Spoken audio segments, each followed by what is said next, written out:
My name is Ulimon Pokiak, but some of my classmates used to call me Fatty Legs.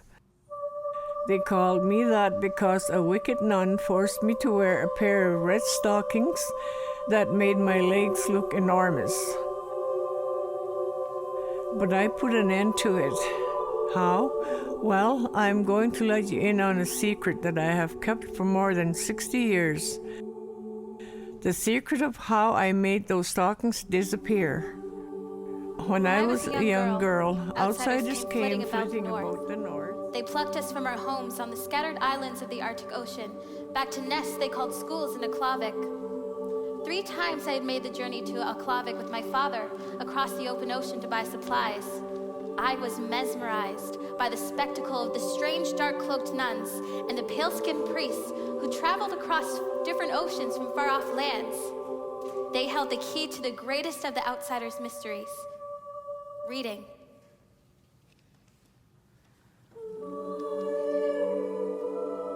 My father pulled open the door and I stepped past him. I was inside a school for the first time in my life.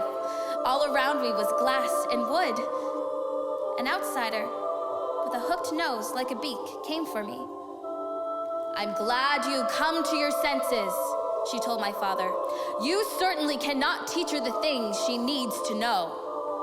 She wrapped a dark cloak around my shoulder and ushered me away, without giving me a chance to say goodbye. I looked back at my father, who was wiping tears from my mother's face. I wanted to run to her, to tell her everything would be all right, but a priest had approached them right then, and they walked away with him.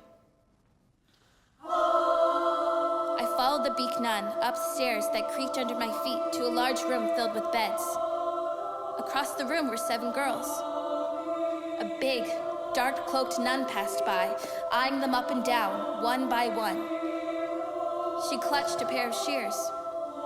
Catching a firm hold on one of the girl's long braids, the nun snipped it off with a clean slice and let it fall to the floor. She hid her face in her hands as the second braid was cut. The sound of shears severing thick, black, gray hair drowned out the howls of the disgraced girls. She stopped, directly in front of me. I stepped back from her heavy cross, which nearly struck me in the face, but she yanked me back by one of my braids. "I can fix my own hair," I protested, but she pulled tight, and with the same motion a bird makes, pulling a piece of flesh from a fish, clamped the shears of my braid and severed it. The other fell to the floor to meet the first, and I joined the other girls in their weeping.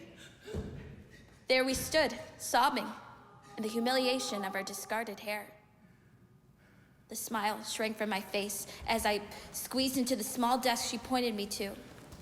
The raven rose from her feet, motioning for me to stand. I rose to my feet, but how was I to read? I didn't even know which page to turn to.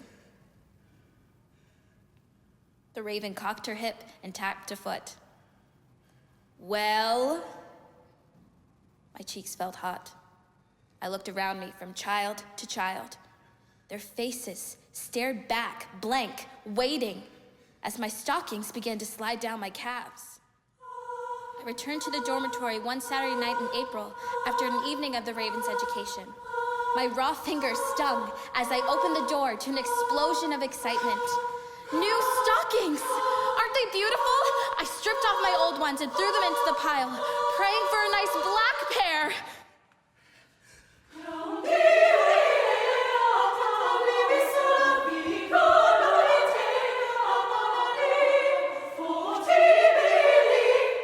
But the nun had played a heartless trick on me. Embarrassment and anger swelled within my heart. They're red! The raven cackled as I ran to my bed. It was bad enough that I was much larger than the other girls. But now I had to wear the only bright red stockings in the school.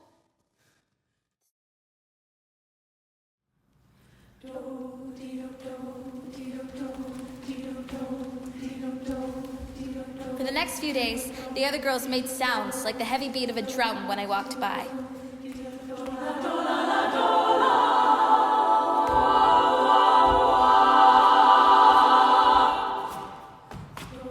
go ahead and have their laugh at my expense. It would be short-lived. The time had come to put my plan into action. Each morning, as I pulled up those red stockings, my spirit rose.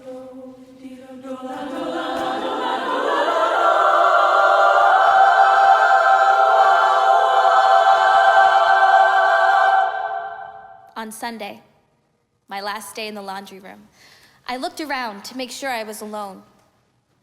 I stripped off the stockings, and with one quick motion, I shoved them into the blazing fire beneath the vat. I would not be bested. The raven was about to see what I was made of, and was she ever in for a shock? The raven thought she was there to teach me a few things, but in the end, I think it was she who learned the lesson. Be careful which birds you choose to pluck from their nests. A wren can be just as clever as a raven. Can you not see?